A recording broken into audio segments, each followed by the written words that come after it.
এবার বিপদের মধ্যে মহাবিপদ। 2021-এর পর 2022-এও বিপদের মুখে বাংলা। ধেয়ে আসছে একের পর এক ঘূর্ণিঝড়, ডুবতে পারে কলকাতা, সতর্কতা হাওয়াবিদদের। তো কবে কখন বাংলার কোন উপকূলে আসে পড়বে ঘূর্ণিঝড়? এই ঘূর্ণিঝড়ের প্রভাবে কলকাতা সহ আর কোন কোন এলাকাগুলি ডুবতে চলেছে? কতটা ক্ষয়ক্ষতির আশঙ্কা রয়েছে? এর ঘন্টায় কেমন গতিবেগ হবে? এ নিয়ে বিস্তারিত জানিয়ে দেব, তাই ভিডিওটিকে না কেটে সম্পূর্ণ দেখবেন। ভিডিওটি ভালো লাগলে লাইক করবেন আর চ্যানেলটিকে সাবস্ক্রাইব করে পাশের বেল আইকনটিতে প্রেস করে আমাদের সাথে থাকবেন। তো চলুন এবার দেখে নেওয়া যাক।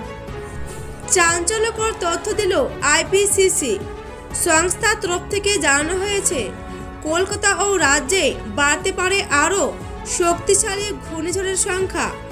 ভয়াবহ বন্যার কবলে পড়তে পারে কলকাতা, জলে ডুবে যেতে পারে সুন্দরবনের একাংশ। সেই সঙ্গে কলকাতা সহ রাজ্যে বাড়তে পারে গরম। আগামী 2030 সালের মধ্যে কলকাতা সহ বিশ্বের 20টি মহানগর ভয়াবহ বন্যার কবলে পড়তে পারে। কিছুদিন আগে ফণী টাও কেটে নিসর্গর মতন শক্তিশালী ঘূর্ণিঝড়গুলি আঁচড়ে পড়েছিল ভারতবর্ষের বিভিন্ন প্রান্তরে। কিন্তু একটা জিনিস লক্ষ্য করলে আপনারা ভালো রকম বুঝতে পারবেন যে যত সময় যাচ্ছে ততই কিন্তু ঘূর্ণিঝড়ের প্রবণতা বাড়ছে। এর কারণ কি? বিশেষজ্ঞরা তার ব্যাখ্যা দিচ্ছেন বিস্তারিতভাবে।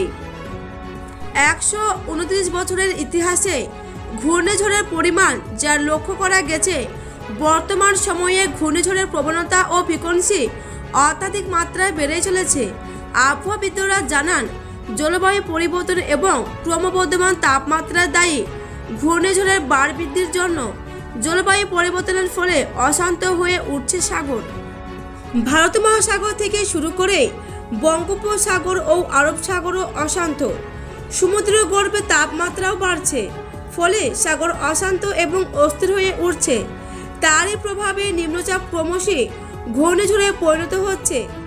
বঙ্গোপসাগরের উপকূল অর্থাৎ গাঙ্গেয় পশ্চিমবঙ্গ সহ ভারতের পূর্ব উপকূলে তো ঘূর্ণিঝড় আঁচড়ে পড়ার প্রবণতা ছিলই, তবে আগামী 2 দশক ধরে পৃথিবীর গড় তাপমাত্রা 1.5 সেলসিয়াস বাড়বে বলে অনুমান বিশেষজ্ঞদের।